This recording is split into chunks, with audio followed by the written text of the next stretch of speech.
The church at Ashford was cold.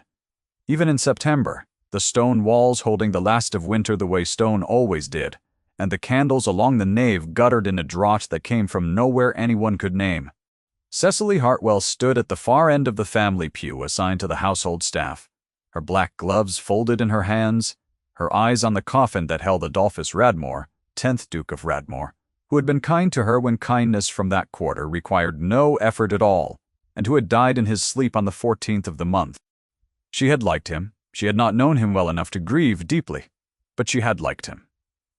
And that was a form of loss, too small to name and too real to dismiss.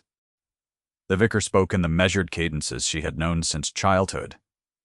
The words of committal moving through the air, like something worn smooth from long use, and Cecily let them wash over her because there was nothing else to do. Lady Philippa Ashford sat 3 pews forward, her back perfectly correct, her black crape throwing no light at all. Miss Honoria Drummond was beside her in ice blue, which was either a very subtle social assertion or a mistake in taste. And Cecily had spent enough time at Ashford Park to know that Lady Philippa did not permit mistakes in taste. She became aware of the man beside her only when he leaned close. He was not anyone, she recognized. A man of perhaps 40, with the careful, contained look of a solicitor or a clerk of some consequence, his suit precise, and his hands folded in a manner that suggested he had come a long distance and had not been expected. He had seated himself at the edge of the pew during the second hymn, without causing a disturbance, which meant he was practiced at arriving where he was not expected, and he had been still as the walls since. He leaned close to her ear. He whispered a name. The name was Edmund Vane. Cecily fainted.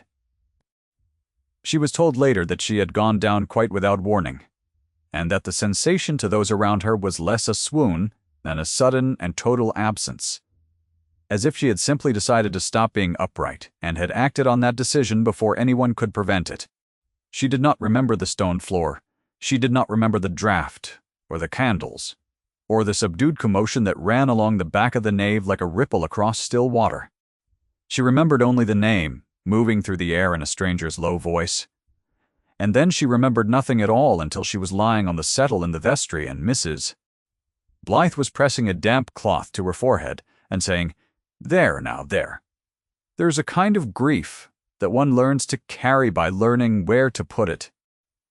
Cecily Hartwell had spent 3 years learning the particular architecture required to carry the name Edmund Vane, and the whisper in the church had dismantled that architecture in the time it took a consonant to sound and a vowel to follow. She lay still under the cloth and let Mrs. Fine, Blythe, minister to her, and did not ask the question she most needed to ask, because asking it would have required her to explain why the name of a dead man spoken quietly in a church could produce this result, and she did not yet know how to explain that even to herself. Miss Hartwell had come to Ashford Park 2 years and 3 months ago, in response to an advertisement placed through her father's old friend, a solicitor in Bath, who had told her that the household of the Duke of Radmore required a companion and instructress for the ward of the late estate steward. A boy of 5 named Thomas Ashford who had no family living. The salary was modest, and the position was unusual, not quite governess and not quite companion, and she had accepted it because the alternative was to remain in Derbyshire in her father's empty house, watching her small savings diminish month by month. She had been the daughter of a country vicar who read Latin for pleasure, and who had taught his only child to do the same, which had given Cecily a mind equipped for a world that consistently declined to employ it. She was 24 years old, brown-haired and brown-eyed, and practical in her habits, and she wore clothing that was neat and correct without being anything else. She had, 3 years ago, before her father died, and before the salary became necessary, allowed herself to love a young man who had come to Derbyshire as the guest of a neighboring family, who had called himself Edmund Vane, who had spoken to her as if she were the only person in a room, whether the room contained 2 people or 20, and who had one September morning simply not appeared where he had said he would appear, and who had never appeared again. She had written. She had received no reply. She had asked the neighboring family, who said they had lost his direction. She had eventually concluded what grief always concluded when it could find no other explanation: that she had misunderstood the nature of what had existed between them, and that the misunderstanding was hers. She had sealed the name in the back of herself and moved forward. She had not expected to hear it in a church in Somerset, in a stranger's mouth, beside the coffin of a duke. By the afternoon, when she had recovered sufficiently to walk without assistance and had seen Thomas settled in the nursery with his supper and his books, she descended to the entrance hall to find it altered in the particular way that great houses alter when a new authority has arrived. The late Duke's effect had not yet been touched, but the atmosphere had shifted, the way a room shifts when someone has opened a window in an adjacent chamber and the air begins to move differently. She felt the change before she understood it, and she understood it when she saw the man standing at the foot of the stairs. He was not tall in the way of men who use their height as an assertion, but he was tall, and he stood with the particular stillness of someone whose body had learned to manage the space around him rather than occupy it carelessly. Dark hair, somewhat disordered from a journey, a jaw that held its line without effort. He was perhaps 34, and he looked at the entrance hall the way a man looked at something he was not certain he had earned. He wore a coat of dark navy that was correct for mourning, and that fit him with the precision of long-standing tailoring. When he noticed Cecily on the lower stair, his eyes moved to her face and held there for a beat, longer than the circumstances required. "Miss Hartwell, Mrs. Blythe said from the passage door, and Cecily understood the name was being offered to him as introduction. "Lord Callum Ashford," the old housekeeper said to Cecily. "The new Duke of Radmore." He said nothing by way of greeting. He only looked at her for a moment, his expression containing nothing she could read, and then he turned and followed the steward toward the study. And the entrance hall became merely an entrance hall again. That was how it began. The days following the funeral arranged themselves around the business of inheritance, which was considerable, and which Cecily understood only in its domestic dimensions. The new Duke had returned from a long period in Scotland, before which he had served in the peninsula, and he moved through Ashford Park with the careful deliberateness of a man relearning the proportions of a room he had not entered since boyhood. He was not warm. He was not unkind. He was contained in a manner that could be read as coldness, and probably was intended to be. And Cecily, who had spent 3 years practicing the art of reading the spaces between what people said and what they meant, suspected the containment was not natural to him but had been acquired, the way a scar was acquired, through a specific event rather than a general temperament. She watched him, as one watched any new authority in a household, because one's salary depended on correctly anticipating what a new authority required. She observed that he rose before the household, and could be found in the library or the study before the morning fires had been properly laid. She observed that he ate sparingly at dinner, that he addressed the senior staff by name where his uncle had addressed them by title, that he did not raise his voice and did not need to. She observed that when he crossed a room, the room arranged itself around the crossing. She filed these observations and did nothing with them, because the proper use of such observations was to navigate the household. And she was a governess, and her navigation extended only as far as the nursery floor. Lady Philippa had positioned herself as the household's managing intelligence before his arrival, and she did not relinquish that position gracefully. It was Lady Philippa who organized the condolence calls and the staff arrangements, and who directed Miss Drummond to be present at the first formal dinner, as if her presence there had been settled for some time. The first dinner was a stiff affair. 12. At the table, the candlelight performing its usual flattery on the silverware and the crystal and the gowns of the ladies. Cecily dined on the nursery floor with Thomas, because it was Tuesday, and Tuesday was always the nursery, and because no one had thought to change the standing arrangement, now that the house had a new master. She heard the dinner concluded below her. She heard Lady Philippa's voice at the foot of the stairs, for rather longer than seemed warranted. It was also Lady Philippa who said to Miss Drummond as Cecily passed the morning room with Thomas's luncheon tray, "The governess has made a scene, as they do. I trust the new Duke will have more sense than his uncle about proper boundaries." Cecily did not pause. She had been in service long enough to know that pausing gave the words weight they did not deserve. Thomas was 7 and watchful, and he had taken to the new Duke in the way that children sometimes took to unspeaking adults, with a directness that required no invitation. He brought Callum a stone from the garden on the 3rd day. Callum received it without expression, turned it over in his large hand, and said, "Thank you." Thomas, emboldened, began to appear at the edge of whatever room Callum occupied, standing at a distance that suggested he understood the prohibition without having been told it. He was a very quiet child. He had been quiet since Cecily arrived, a quality she had first interpreted as shyness, and had later come to understand as something harder won than shyness, the quietness of a child who had learned early that the people responsible for him might or might not remain, and who had decided not to call too much attention to what he wanted. She had spent 2 years and 3 months trying, carefully and without drama, to show him that some things could be wanted aloud, without penalty. She was not certain she had succeeded. She was not certain of it even now, watching him stand at the far end of the corridor while the new Duke walked through the house in the mornings. His small face carefully neutral, his hands at his sides. Cecily found herself managing both the child's proximity and the Duke's apparent indifference to it, which meant she was more frequently in his orbit than her station warranted. One morning she brought Thomas through the garden in the rain, because Thomas had wanted to see whether the rose bed held water after a storm, and Cecily had not thought to deny him the small pleasure of it, and Callum appeared at the study window, and then in the garden passage, and said, "Stop walking in the rain with the boy. It serves no one." He did not say it cruelly.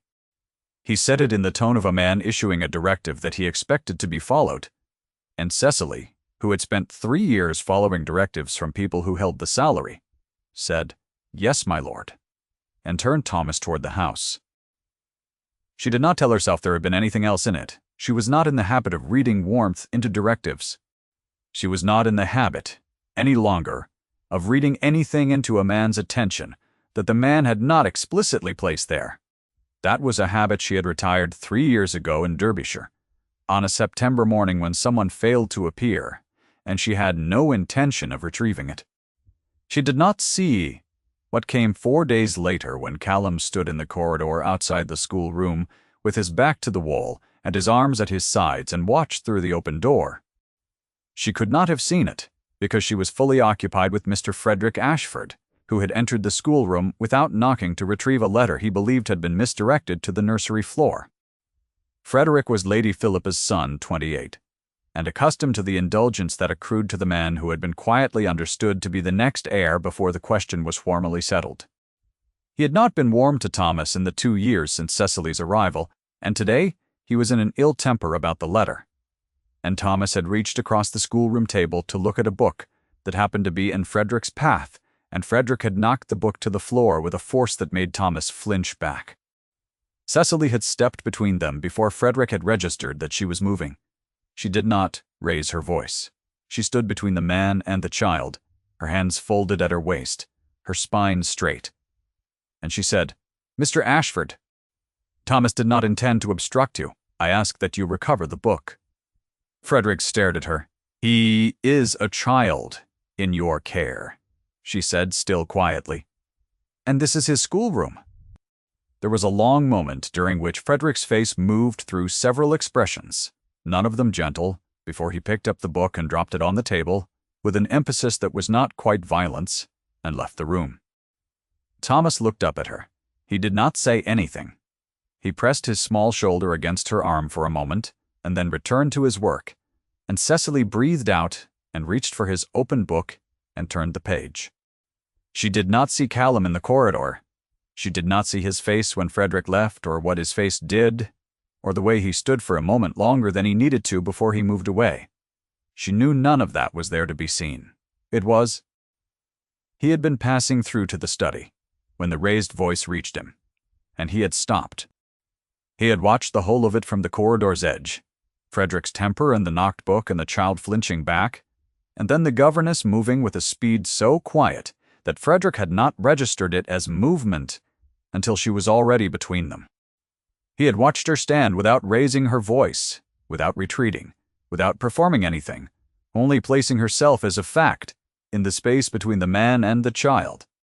He had watched Frederick's face go through its calculations and arrive at the conclusion that retreat was the only available option. He had watched the child press his shoulder against her arm. Callum had stayed in the corridor a full minute after the schoolroom was restored to its ordinary quiet, standing with his back against the wall and his arms at his sides, and what he was doing with that minute was not something he was prepared, at that point, to name. The library at Ashford Park was a room of floor-to-ceiling shelves, and a fireplace that worked correctly, and a smell of old leather and wood smoke that Cecily had loved from her first week there. She took Thomas to the library twice a week for his reading hour, and on the Wednesday of the second week after the funeral she brought him in at 4 o'clock to find Callum already at the late Duke's desk, a letter open before him, his coat removed and his cravat slightly loosened in a way that suggested he had been there since the morning. He looked up. He did not send her away. That in itself was a kind of permission. Thomas settled in his chair near the window with his book, and the afternoon light came through the glass in the long, pale gold way it had in September, falling across the boy's bent head and across the rows of book spines along the west shelves and casting a long shadow from Callum's shoulder onto the desk, where the letter lay. Cecily moved quietly to the shelf along the east wall to retrieve the volume of natural history they had been progressing through. She was lifting it from the third shelf when Callum spoke. "You have been here 2 years," he said. It was not quite a question. 2 years and 3 months, my lord. He was quiet for a moment. She did not turn around. "My uncle spoke well of you," he said, in a letter he wrote some months ago. She did not know what to say to that, so she said nothing and turned with the book and sat in the chair she habitually used. Thomas was reading, his lips moving slightly. The fire was warm. Callum folded the letter in front of him and set it aside. He looked at his hands on the desk, and then he looked at the window, and Cecily had the particular sensation of being near a person who was carrying something heavy that they had learned to carry at a precise angle so that it did not show.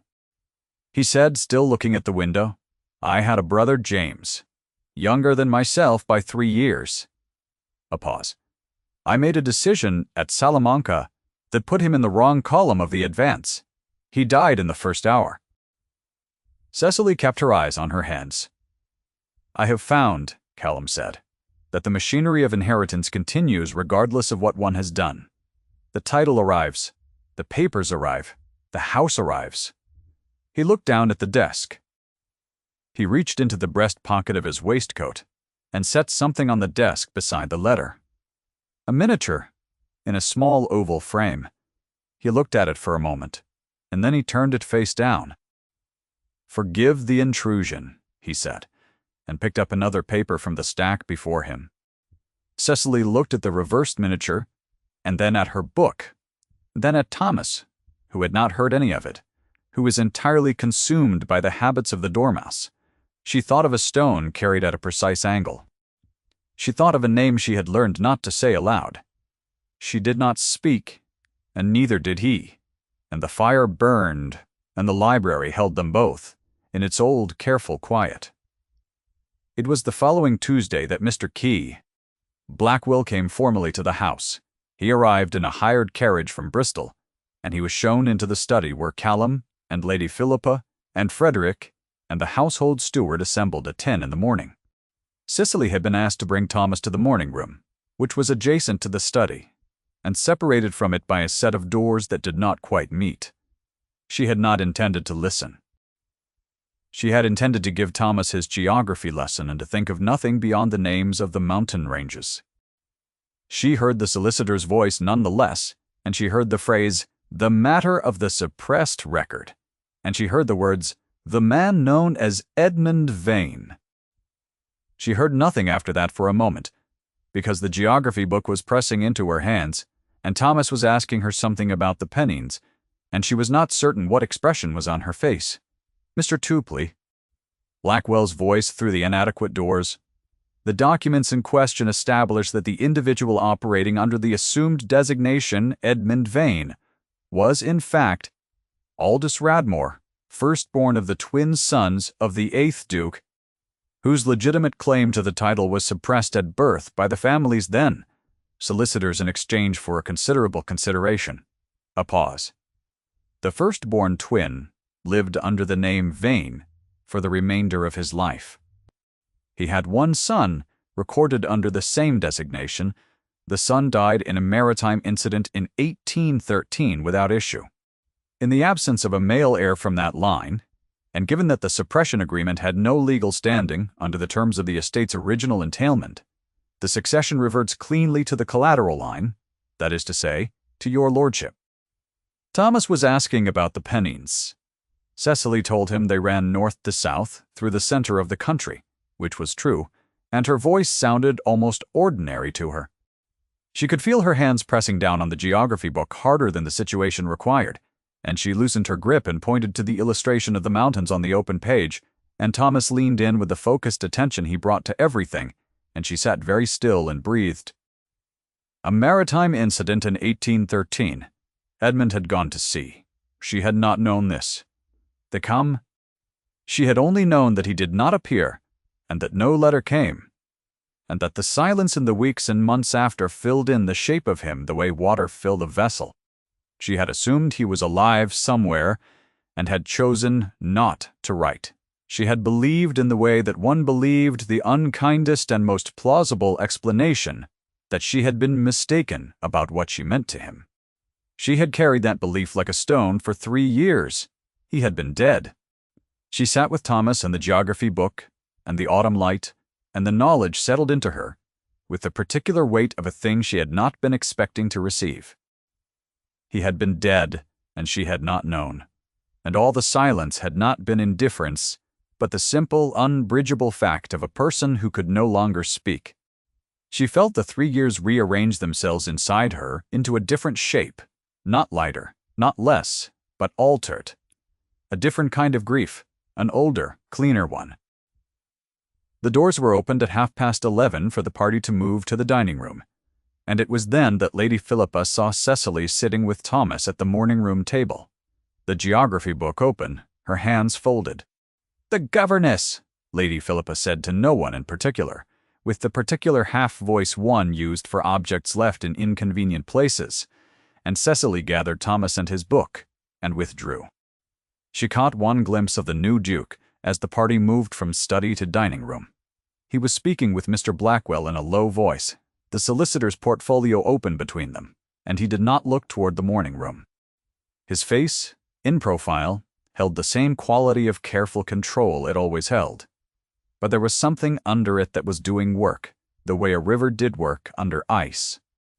Frederick came to her that afternoon in the nursery corridor, and told her that the new Duke was engaged in a significant legal matter, and that it would be inappropriate for the household staff to involve themselves. He said it in the tone of a man delivering a warning he had been authorized to deliver, and he said before he turned away, "The governess has been asking Blackwell questions. She ought to be reminded of her station." He had not spoken to her. He had spoken to Mrs. Blythe, who was standing beside the linen cupboard, and he meant to be overheard. Mrs. Talia. Blythe said nothing until he was gone, and then she looked at Cecily with an expression that contained several decades of having watched people speak at servants rather than to them, and she said quietly, "Come and have tea." Cecily came and had tea. Mrs. Blythe poured without asking, and set the cup in front of her and did not speak, which was one of the several ways in which Mrs. Blythe had made herself necessary to Cecily's 2 years at Ashford Park. The kitchen was warm and smelled of the morning's bread and the afternoon's soup, and the particular coal-end candle smell of a house that had been lived in for generations, and Cecily held her cup and said nothing about Edmund Vane or the maritime incident or the suppression agreement, because there was nothing to say that would not require her to explain why the name of a dead man reached into her like a hand into cold water and stopped her breathing. That evening, Lady Philippa came herself. She came to the nursery, which she had not done the 2 years of Cecily's employment, and she stood in the doorway in a way that made the doorway a formal structure, and she said that arrangements had been made, that the household would be reorganizing under the new Duke's direction, and that Miss Hartwell's services would no longer be required after the week's end. She said it pleasantly. She said it in the tone she might have used to describe an adjustment to the dinner menu, something practical and obvious, not worthy of elaboration. "Thomas," Cecily said. "The child will be placed with a proper household," Lady Philippa said. "His position here was always contingent on the late Duke's wishes." Cecily looked at her hands, and then at Thomas's closed door, and then at her own plain gown in the small mirror above the nursery fireplace. "You are kind to have given the matter such thought," she said, because it was the only sentence available to her that did not contain the things she was actually thinking. Lady Philippa left, and Cecily stood in the nursery passage for a long moment, and then went to her room and sat on the edge of her bed, and opened the small prayer book she carried everywhere, the one with the spine that had been reinforced with a piece of stiff paper, the one with the pressed violet tucked between the pages of the 23rd Psalm. It had been 3 years since Edmund had given her that violet, a small field violet he had found in the lane outside her father's house, offered with no ceremony, and accompanied by a letter in his neat, careful hand that said nothing singular except for the specific quality of attention it carried. The sense of a person watching you as though you were worth watching. She looked at the violet, and she understood now who his father had been. She understood that the name he carried was not a mystery, but a suppressed lineage, that the young man who had come to Derbyshire as a neighbor's guest had been the son of a man whose rightful claim to a dukedom had been buried before his father could read. She understood that Edmund had perhaps not known, or perhaps had known and had not known how to say it, or had meant to say it, and had gone to sea before he could. She did not understand what the new Duke knew or did not know, because Callum Ashford had not spoken to her since the library, and whatever he had decided about her position in his household had apparently been delegated to his aunt. She closed the prayer book and set it on the table beside her bed. There was, she thought, very little left to be done. She would pack. She would find another position. She would not take Thomas's small shoulder pressed against her arm with her, because that was the kind of thing that could not be packed, and she had learned, these 3 years, to leave the unpacked things behind. She did not know that he had spent 3 days with Blackwell's documents spread across the study desk. She did not know that Blackwell, whose thoroughness was the most reliable thing about him, had included in his supplementary file a record of the younger Edmund Vane's brief life, his time in Derbyshire, the connection he had formed there, the young woman's name noted in a letter found among his effects. She did not know that Callum had read that letter, and that he had set it face down on the desk in the same gesture he used for the miniature of his brother, and that he had then picked it back up and read it again. She did not know any of that, which was why, when she came downstairs that Friday evening with Thomas for supper, and found the drawing-room full, she understood the occasion to be the one Lady Philippa had engineered, and not the one it was. Lady Philippa had assembled the household as one assembled a court. She stood near the east windows in black silk, with Miss Honoria Drummond arranged at her right hand in a gown that managed to be both modest and demonstrative, the way well-chosen things always managed. Frederick stood at the fireplace. Several of the senior staff flanked the room with the particular stillness of people who had been asked to bear witness. Mrs. Blythe was near the door. Callum was not present. Lady Philippa said that in light of the recent legal clarifications, and in light of the new Duke's expressed wish to establish the household on a proper footing, several changes would take effect before the end of the week. She said that Miss Honoria Drummond had been gracious enough to agree to remain at Ashford Park in an advisory capacity during the transition. She said that the former household arrangements regarding Thomas Ashford's care would be reviewed. She said that Miss Hartwell's departure was confirmed. She said all of this without looking at Cecily, which was the most precise cruelty of it. The way the dismissal was made impersonal, a matter of household logistics rather than of persons. Cecily stood with Thomas's hand in hers and kept her chin level and thought of her father's voice reading the 23rd Psalm in a cold church very much like the one at Ashford. The door opened. Callum came in without ceremony, without the announcement that his rank warranted, in the dark navy coat, and with the particular quality of stillness that moved with him rather than despite him. He looked at the room as a man looked at a problem he had already solved, and was now confirming the solution of. His eyes moved to Cecily, and then to Thomas, and then to Lady Philippa. He crossed the room. He crossed it in the particular way that made a room's dimensions rearrange themselves around him, not hurrying, not performing, simply moving with the certainty of a man who had decided something irrevocable and was now acting on it. He came to where Cecily stood, with Thomas's hand in hers, and he stopped, and the room was entirely silent. He did not speak to Lady Philippa. He did not speak to Frederick or to Honoria Drummond. He spoke to Cecily, in a voice that was level and quiet and carried to every corner of the room without raising itself. "She is not the governess," he said. "She is my Duchess." The room held the words the way the church had held the cold, with a kind of structural absorption, as if the air itself needed a moment to adjust to what had entered it. Lady Philippa's fan stilled in her hand. Honoria Drummond looked at the window. Frederick opened his mouth, and then closed it, which was probably the most advisable thing he had done in several weeks. Cecily looked at Callum's face, which was turned toward her, and which contained, for the first time in her observation of him, something other than that careful, practiced absence. She would not have called it soft. It was open, in the way that a window was open when both the latch and the sash had been lifted, with intention rather than by accident. Thomas, who was 7 and had a 7-year-old's understanding of atmospheres, pressed closer to her side. Callum looked down at him. "You are staying," he said to Thomas in the same level voice. Thomas, after a considered moment, said, "Thank you, my lord. Mr." Blackwell was present in the doorway, which Cecily had not noticed, and he made a small motion with the portfolio under his arm that suggested the procedural documentation was already prepared, that this moment had been arranged well before this evening, that what had appeared to be a spontaneous crossing of a room was in fact the last act of a decision that had been made some time ago and had only been waiting for its proper public moment. Lady Philippa, when she spoke, said, "This is most irregular," which was technically true, and also the most reduced version of what she might have said, and it had the quality of a woman who had recognized that her script no longer applied and was attempting to locate a substitute. Callum turned his head toward her with the deliberateness of a man who had a great deal more to say, and had elected to say none of it. "Thank you, Lady Philippa," he said, "for your service to the household."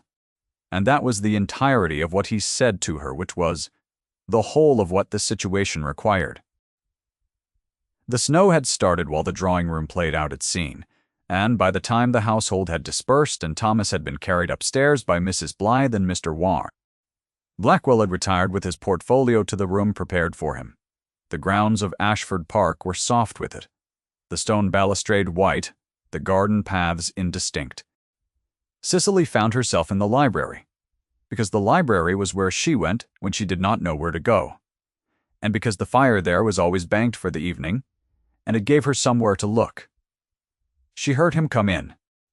She did not turn around. He said nothing for a moment. She listened to the fire. "Blackwell told me about the letter," he said from behind her. "The one among the younger Edmund's effects. Your name was in it." She looked at the window and the snow. "He spoke well of you," Callum said in the letter, in a manner that was very particular. A pause. "I am sorry you lost him." She turned then, because there was no adequate alternative. He was standing near the door, still in his coat, and he looked at her in the way he had looked at the entrance hall on the day he arrived, as if taking the measure of something whose dimensions he was not certain he had earned. There was no performance in it. There was only the direct and slightly difficult quality of a man who had practiced absence for a long time and was now doing something in its place. "I cannot give you back what you lost," he said. "I would not insult you by suggesting otherwise." She looked at him. "But I find," he said more quietly, "that I have spent 3 days reading about a man who noticed what was worth noticing, and that I have found myself in some agreement with his assessment." He stopped. He was not practiced at this. She could see he was not practiced at it, and that seeing it was almost more than the words. "I am asking only for the chance to be worth the same honesty." Cecily looked at the fire, and then at the window, and then at his face. She reached into the small pocket of her gown and drew out the prayer book, and she opened it to the 23rd Psalm, and she lifted the pressed violet from its place in the spine and held it in the light. "He gave me this," she said. "It is 3 years old. It should not have lasted." Callum crossed the room. He did not touch the violet. He looked at it, and then at her face, with the particular attention of a man who had learned to look at one thing at a time and to be entirely present to what he was looking at. "It lasted," he said. She thought of Edmund, who had been kind and particular and gone too soon. She thought of the name whispered in the church, and the floor of the vestry and the damp cloth on her forehead, and Mrs. Blythe's hands, and the miniature on the desk turned face down. She thought of a stone carried at a precise angle by a man who had decided to feel as little as possible, and what it cost to set the stone down. She set the prayer book on the table beside the candle. She did not put the violet away. She left it between her fingers for a moment, and then she set it carefully on the open page. And she looked at him, who was standing very close and very still. And she said, "I think you might be." He placed his hand over hers on the prayer book, not pressing, only present the warmth of it coming through her glove at the wrist in the specific way the body knew before the mind permitted. And they stood together in the library with the fire behind them, and the snow falling soft and white against the glass, and Thomas's small boots waiting at the door where Mrs. Blythe had left them. The candle burned on beside the prayer book. The violet lay on the open page of the psalm. Outside, the grounds of Ashford Park grew quieter and quieter under the snow, as if the house itself were settling into something it had been waiting a long time to become. If this story moved you as it moved her, leave a word in the comments. She would have understood the impulse to mark a moment that almost did not happen. The candle was still burning when morning came.